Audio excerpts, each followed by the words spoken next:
Welcome to the Thunderbird Farm Handcrafted. My name is Genevieve, and today we are going to be making these cinched sacks specifically for your creative business.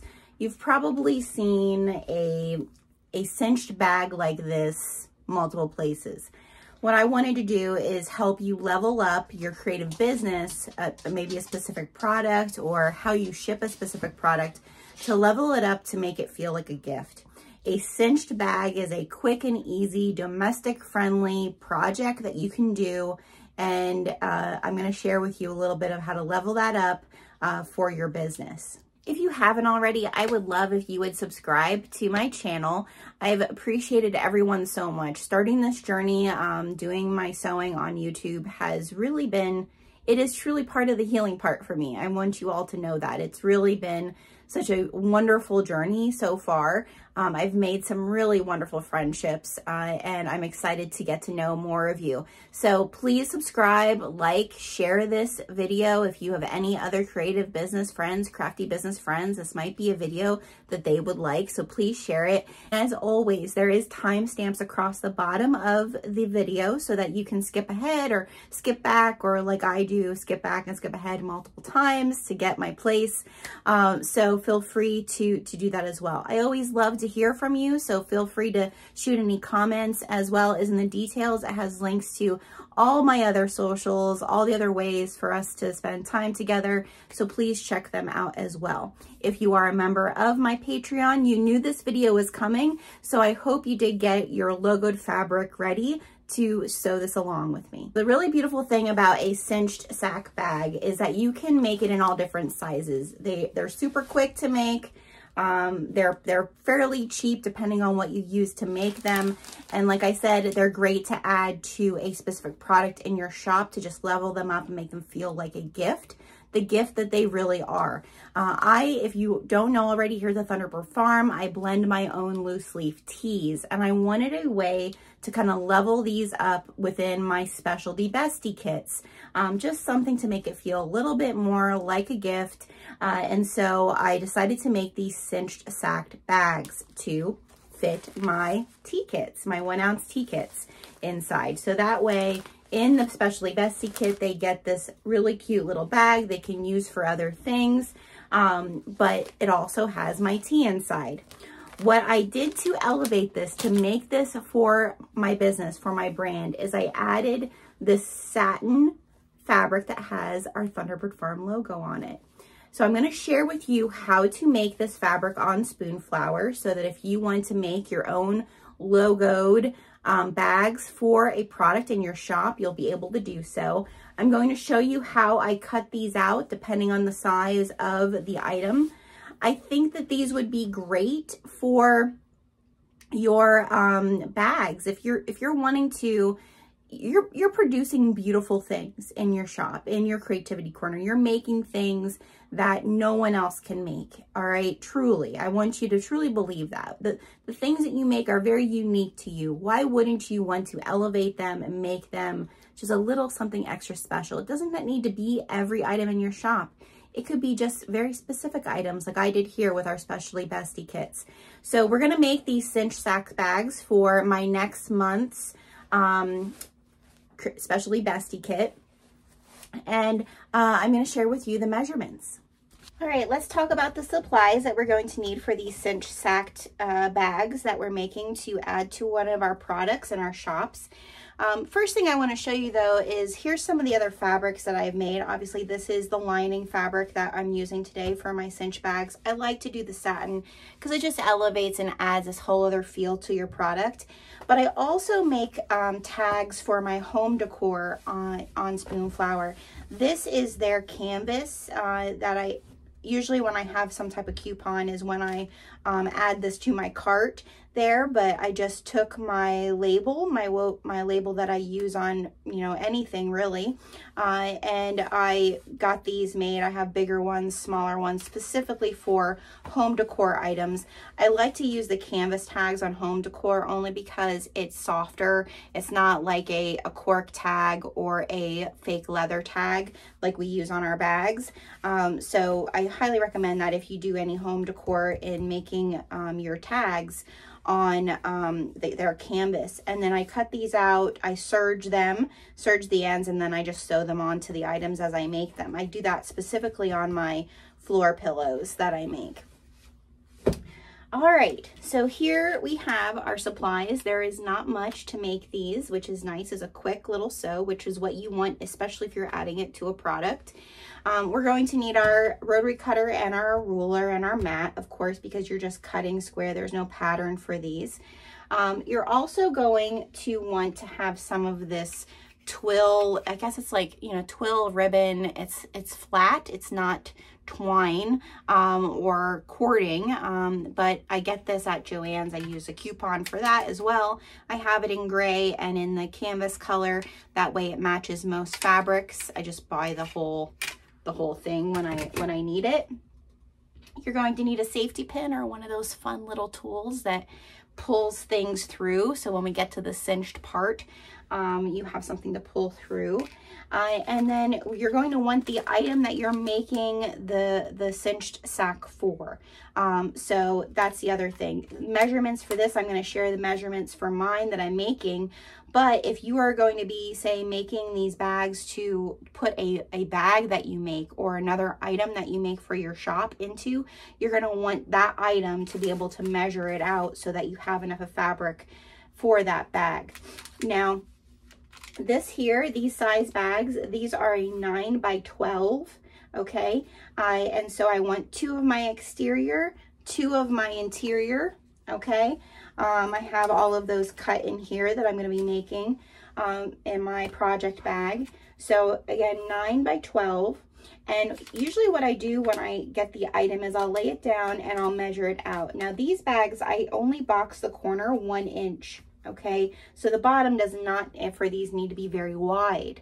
If, say, you're doing a bag or a backpack that you're going to then put a nice little cinched bag over it to ship it and make it like a nice gift, you would definitely want to add more to your bottom so that you can box that bottom wider. Okay, I always put about 2 inches on either side of the item so that I have a nice room, you know, for my seam allowance, and then also a little bit of room in the bag. And then on the top, I have about 1.5 inches on the top of this as well. Same on the bottom for these. Again, you would want to see like how much room do you need on the top. And again, think about how much depth or width you're going to need for your box bottom, depending on the item that you're going to be putting in the bag. When it comes to your twill tape or twill ribbon, whatever we want to call it, I don't usually cut these in advance. I usually wait until I'm ready to do the cinched area, and then I fold them in half and measure them. You'll see me do that. If you did want to prep these, I would definitely add about 2 inches to the length and double it. Okay, you can see like I'm adding 2 inches here and then I'm doubling it. Your seam allowance is going to be about 1/2 inch. So you're going to need that extra little bit to be able to knot it and then pull it. So you're going to need 2 of those. But that's pretty much it other than our thread. We're going to do this on our domestic machines. You do not need an industrial machine to make these. But again, I feel like these are a great way to level up an item in your shop. They're also great just if you're looking for a gift bag and you need a gift bag. We have plenty of fabric laying around, ladies, to make our own gift bags. But also one thing I want to really stress here, I add the cost of this to the cost of the product. I do have a pricing video. I get a lot of questions about how do you price things for your shop. We need to normalize charging what our product not only takes the time to make, the supplies to make, but also are worth, making a profit. Small shops need to make a profit. They can't just make to sustain themselves. If that's what you do and it's your hobby and you're like, this is just something I do on the side for a little extra money to support my hobby, that's great. That's not a small creative business. That's supporting your hobby. I would say if you really want to make a profit at this, you do need to think about how much is it costing to add this to level up that product that you're sharing on your shop. And I do have a video that has a free downloadable template on how I manage inventory and how I I price my items. So check that out as well. I'm going to quickly show you how I go about making the design in Canva to go and upload it to Spoonflower to create the fabric with our logo on. So here's one that I have made with our Thunderbird Farm logo. That's the most recent one that I had done.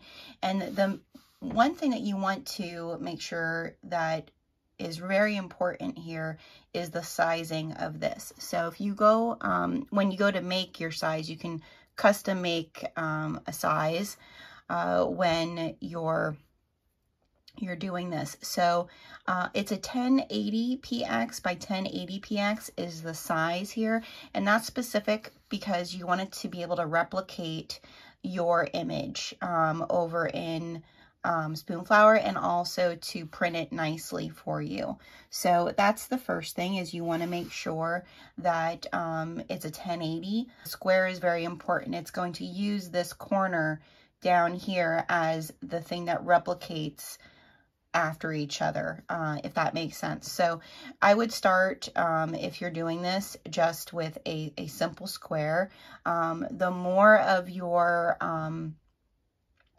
logo that you put onto the square, the smaller that print is going to be. Okay, so I'm just going to make a new one here so that you can kind of see how this is done. I have all my branding colors in here, so let's see, what other color do I want to do? I think I'm going to do this blue color, and then I'm going to go and find my logos, and I think I'm going to do the Thunderbird Handcrafted logo, and I'm just going to make a copy of this for either side, and I'm going to meet these in the center like so. All right, and then I'm going to just copy those all the way down through, positioning them at the end of each one, and hopefully it does work out.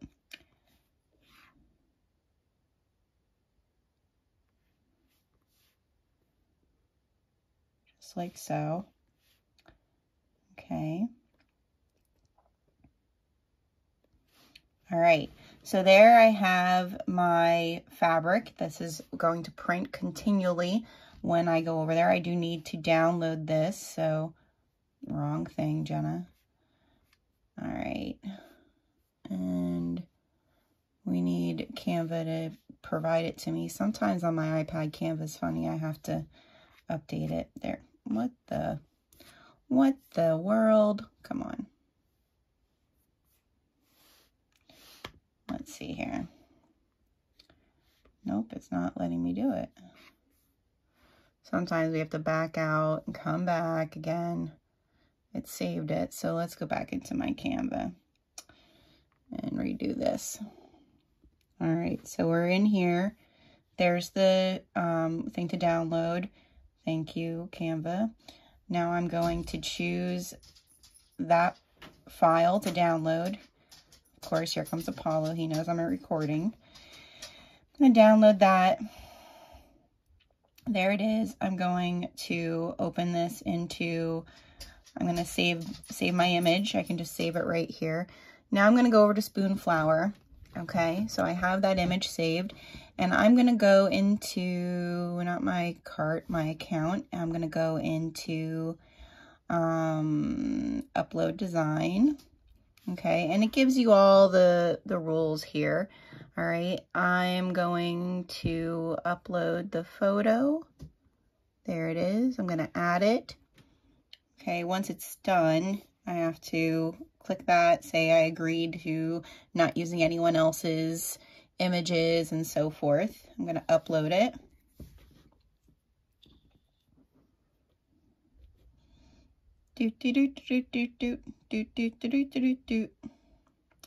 It shouldn't take 5 minutes. It should take a couple of seconds. So there you go. There's my image. So that's how it'll print on my fabric. Now I can choose what type of fabric I want it on. So like I always like to do for the inside of my cinch sacks bags, I like to do the satin. I can choose, do I want it in a yard, a fat quarter, a test swatch? It's up to you what you want to do. You can move things around. It can, like, I always do the exact design. Let me make it a little bigger for you. Oh, it's not letting me make it bigger. I can make it smaller, but I can't make it bigger. I don't know if you can't see it. But it'll print really nice. So I can just save, I can make it smaller. I can't make it any smaller than that. So it does turn out pretty nice. I trust it. And Apollo is saying he probably needs to go out. So I just hit save changes when I choose what the fabric is going to be. And then I would add it to my cart. Oh, there you go. Wasn't done saving. Then I would add it to my cart, what I wanted. So I'm going to get a yard of that to add to future cinch sacks in the satin. But you can get any from Canvas, anything. So if you're looking to add your logo in a different way than a bag tag, I highly suggest doing something like this because it definitely is helpful. A few other things that I forgot to say that you definitely will need to complete these is just a few clips. We're going to need just a few clips. We are going to need our ripper to rip out a few stitches. I like to have an air erase marker for this, for the box corners, a small ruler. For the 1-inch box, we're going to need at least 2 inches, so you just need a small ruler, and also some fray check. This is for the ends if you're using that woven twill ribbon that I'm using. I'm going to do everything here from my machine, even a little bit of ironing, so we'll get to the sewing part. Okay, so I have my exterior piece here cut and my interior piece cut. What I'm going to do is I'm just going to take my interior and I'm going to put them right sides together. Now this fabric that I have my logo on is directional, so I need to make sure that I have it properly pieced together. And one of the things you want to do with the lining is you want to go from it's about a 1/2 inch. I think it's a 1/2 inch. That is my seam allowance. I always just follow, this is my old Singer. I have no clue exactly what this measurement is, but I do think it's a 1/2 inch at the 3 there. So I'm going to do a 1/2 inch on either side, but I'm going to taper that in. I'm actually going to go into about 3/4 of an inch just to make it a little bit smaller on the inside so that everything fits nice. And then at the bottom, I'm just going to come in maybe about 2 inches and then back stitch at the beginning and the end there so that I have an opening on my exterior. So when you come in here, you're just going to want to make sure that you stop so you have an opening to pull everything through. All right, so again, we're going to start with 1/2 inch, go in to 3/4 of an inch, go in about 2 inches. Again, down here it is a 1/2 inch again, seam allowance, back stitch beginning and the end, skip a little bit, start again, back stitch, go up to the top, and at the end we'll have a 1/2 inch seam allowance again. So we're going to do that.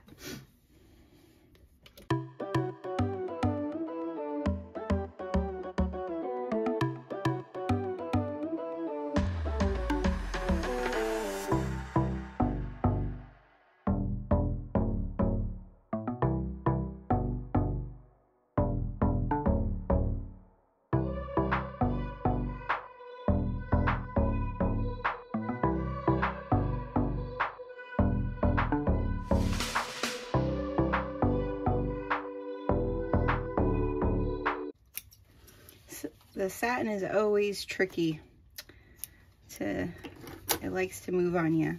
You could use clips here, as you saw. I didn't. I'm just being sloppy and unprofessional here with this. And then we're going to take our exterior. I cut this on the fold, so I want to snip this bottom. Okay, now right sides together with this. And this, I'm just going to keep the 1/2 inch seam allowance all the way around. We're just going to back stitch at the beginning and the end and keep the opening at the top.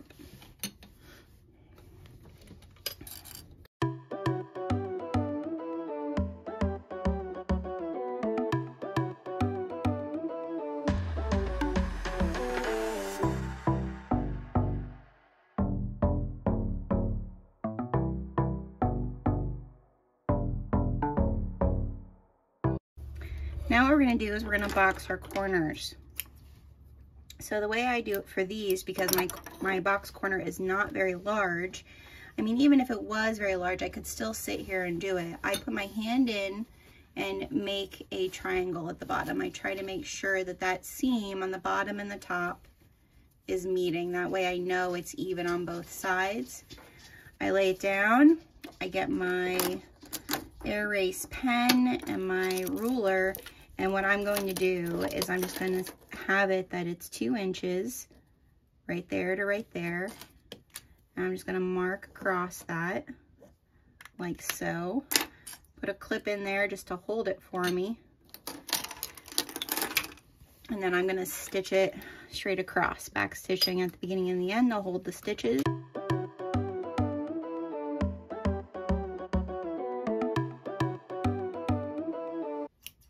Clip my stitches, and then I can just clip that right off. Now I'm going to do it on the other side. So I want to just make sure that that bottom is meeting each other. Again, grabbing my ruler, measuring 2 inches. That way it is an inch boxed corner. Clipping it just so it holds while I sew it.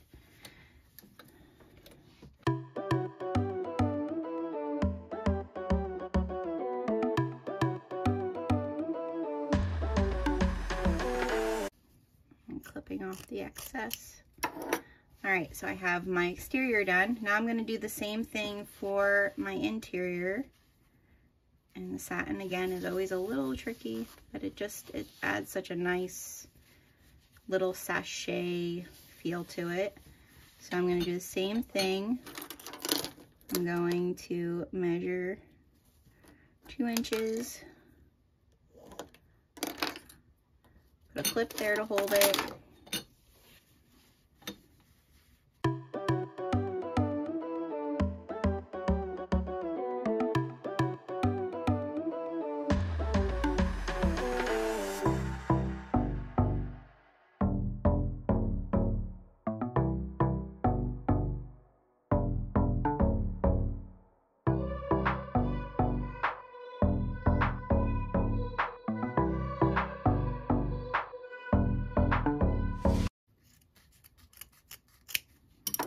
Okay, so we have our box corners on everything.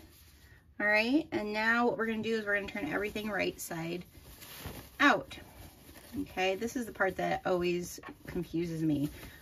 So we're going to turn everything right side out. All right. Actually, no. We're going to leave this one, leave our exterior inside out.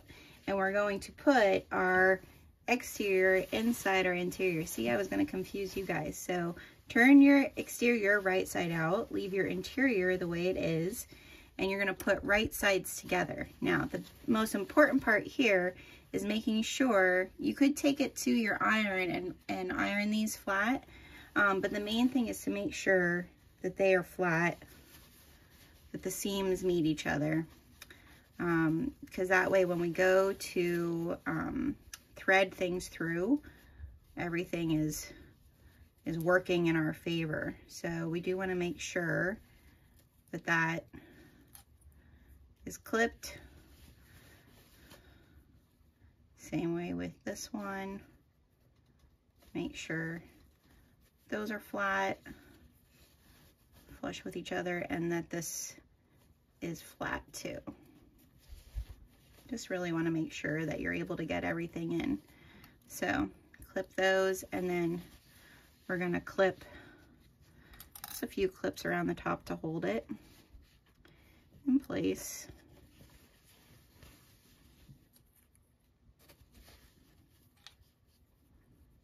Okay.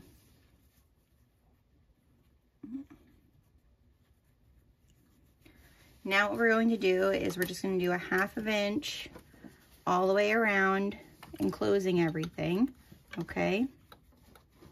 And we're going to start at one of the seams, so we make sure that that exterior seam is flat, all right?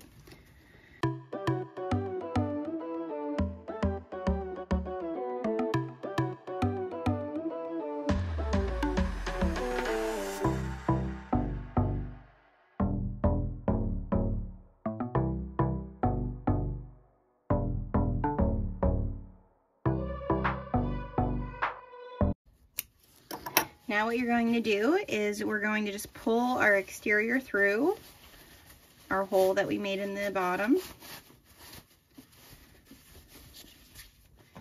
And we're going to close that hole up.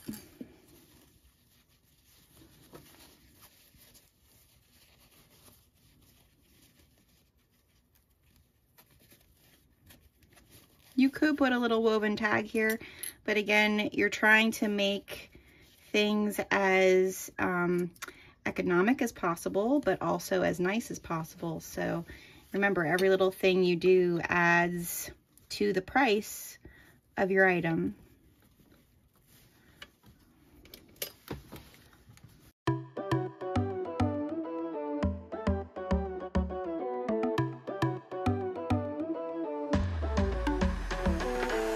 Okay, now I have my little iron here, and we're going to turn this in, the lining into our bag. So you want to just push that in as much, make sure all the corners are pushed out. And what I like is to have just, I don't want the lining to show, I want the bag exterior to be what is showing. So I usually like to just go around and kind of pinch it where I need it, push everything out where it needs to be inside. But then I do like to go and just kind of iron it so that I'm not seeing the satin lining. So I'll push it down. Just make sure that it is flush on the top. And then just take my little Cricut iron here. Like I said, you can do everything right here for these small ones. All right, so there I have that ironed. Maybe even need to iron that one a little bit more because it's showing. Okay. So there, that is done. Now, I'm going to just clip this so it holds it in place.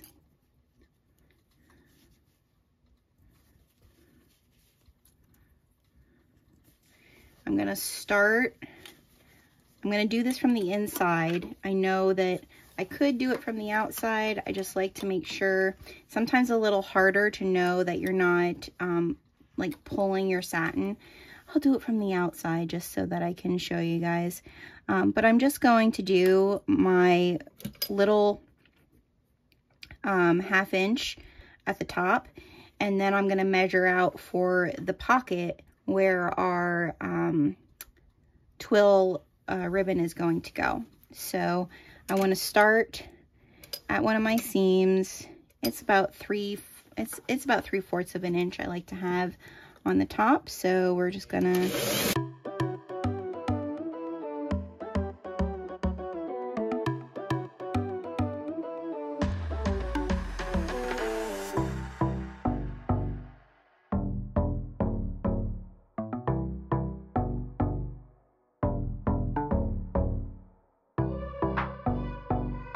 So there's just kind of my top to tack everything down. Oh, we look like we did good inside. That ironing, it really helps. Okay, now we're gonna want to measure this so that we have 3/4 of an inch down from that line, that top stitch we just sewed. So I'm going to take my ruler And my air erase marker, I'm just gonna draw a line that's 3/4.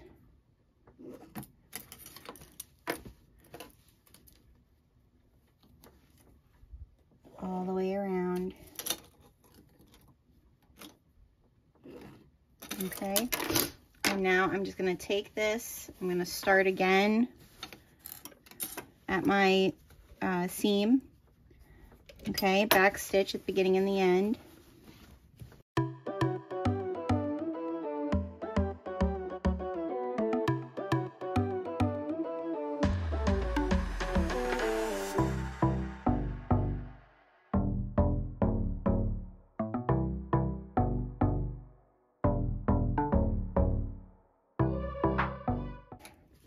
And now for the fun part.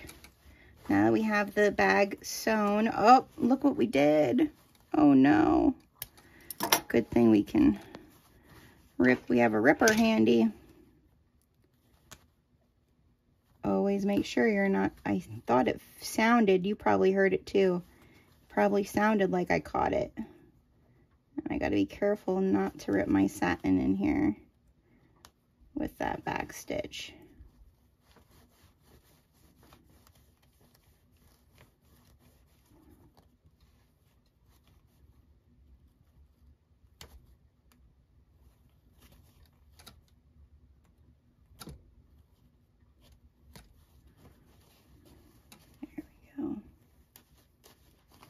Okay, we got it. All right, just let me fix that. Let me sew that better. I thought something felt a little wonky there. Okay, so we're just gonna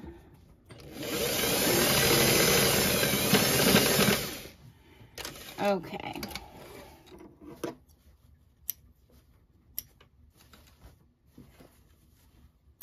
I almost thought we did it again. All right, so here we have it. All right, we have our little bag all ready to go. Now we need to pick, and that's gonna bother me. I need to take care of these threads. We need to pick the seam right here, okay?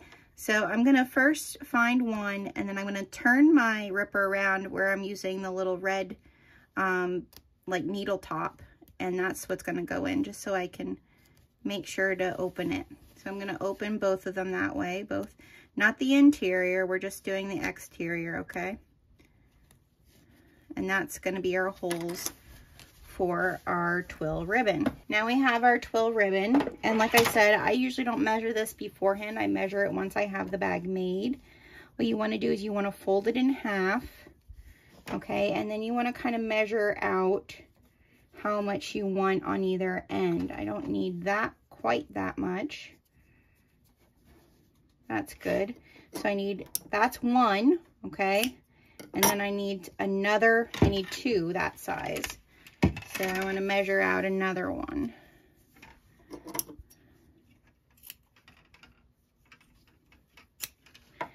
Okay, and then I'm going to grab my safety pin that I have. My big safety pin. This is, oh my gosh, I think this has been in my sewing repertoire, this exact safety pin, for 20 years. And I'm going to go in one side, okay?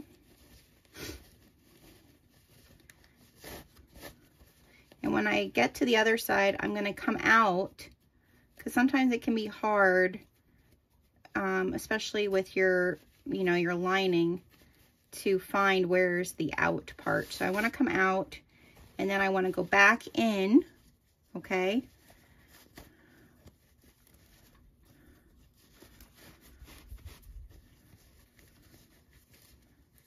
And then I'm going to come out the other side.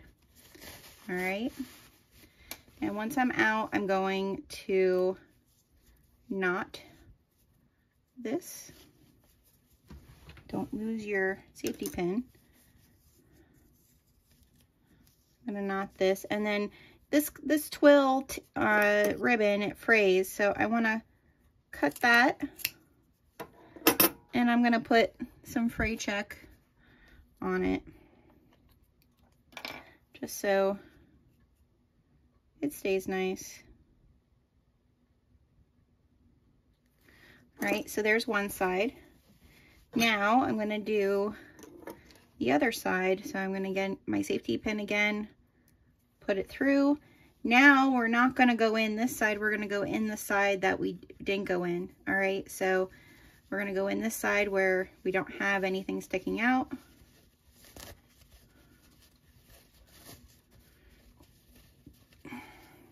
Again, I like to come out of it again, go across the top here. It seems to work nice to cinch it that way if I go above.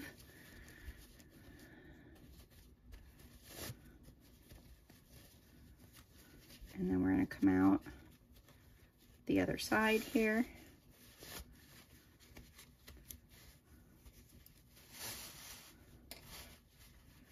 Okay. Make sure that it's pulled in there nice. Okay. And now we're going to do the same thing we did to that side. We're going to knot this.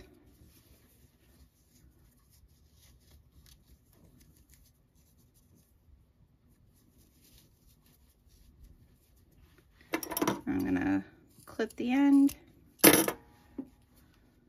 put some fray check.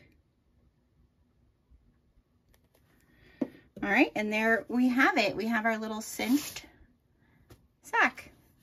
Great for gift giving or, like I said, leveling up a product in your shop. So what's the healing part of this make? I would definitely say for me, it's reminding myself to treat the handmade items that I make as the gift they are. I think so often when you are someone who is crafty, someone who's made something multiple times, you don't look at your skill so much as a gift on a regular basis. It's something you do. It's you don't realize how much you've grown and all the things, all the effort you've put into it. And that really is a gift. When someone buys something of yours, when you give something of yours that you've made, it truly is a gift of all of that. And I think sometimes we just really forget that. So I think for me, it just reminds me, like, what items do I want to make sure are feeling like they're a gift when they're received. Because even when it's handmade, when someone gets it, I think sometimes, you know, oh, I could buy a bag in a store, or I could go online and buy that piece of home decor, or whatever it might be that you make. You know, we can buy things everywhere. And yes, it's handmade and that elevates it, but what if it came in something that was also handmade? And so I really feel like something I think I'm going to do to level up some of the bags that I make is make cinched sacked bags to send my bags, to gift my bags when someone purchases them. So it adds a whole other level to their experience when they receive it. So I really hope for you that you can think about that for your shop. Because for me, that doing this make, thinking about that of like, how can I level up my tea, make the tea really feel like when someone gets it, like, oh, this is a really special gift, was to add these cinch sack bags. So I'm excited to see the ones you make and hope that this can be some of the healing part for you too. So tell me, what item in your shop are you going to level up, make it feel like a gift? What item in your shop really feels like it should be received as a gift? Add one of these cinch sacked bags to when you ship them out. They're super fast to make, as you saw. You can pre-prep it. Add the logoed lined fabric from Spoonflower. What a special way to kind of level this up, but it's not in their face. They could reuse this bag over and over again. So I'd love to hear from you. What item in your shop or the next item you make are you going to then add these little cinch sacked bags to? Again, I just appreciate you all so much. I hope you will subscribe to my channel and share it out with your sewing community and crafty friends. If you are not familiar with our Patreon, definitely check out the Patreon link All my Patreon members get access to my videos that are coming out the month prior so that you can get your supplies ready and know what's going to be available for you the following month. And also some other fun perks at the different levels. So definitely check out the Patreon. Again, I appreciate you all so much. Again, I'm so thankful for you, and let's get to crafting, which is the healing part.